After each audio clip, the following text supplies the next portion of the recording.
أوامر للسلكشن محتاجين إن احنا نتعلمها مع بعض ونكون فاهمينها.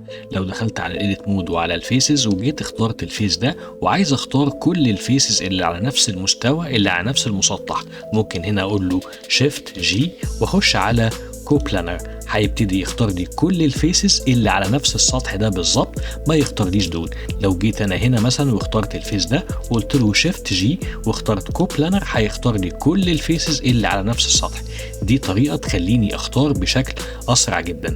لو جيت مثلا هنا وشغلت من هنا شغلت النورمالز على الفيسز وجيت اخترت الفيس ده وجيت قلت له شيفت جي اختار لي بالنورمال، هيختار لي كل الفيسز اللي النورمال بتاعتها زي ما احنا شايفين بصه لفوق كده. لو جيت اخترت الفيس ده وقلت له شيفت جي اختار لي بالنورمال، هيختار لي كل الفيسز اللي بصه في الاتجاه ده بالزاويه دي. ممكن هنا بعد كده بس الغي النورمالز واجي هنا ممكن ابتدي اختار الفيس ده ترايز زي ما احنا اتكلمنا قبل كده. لو جيت انا هنا قلت له شيفت جي واختار لي كل البوليجون سايدز، هيختار لي كل البوليجونز اللي فيها 3 ايدجز بس. دي الحاجات اللي احنا عادة بنستخدمها في السلكشن. ممكن نستخدم حاجات كمان.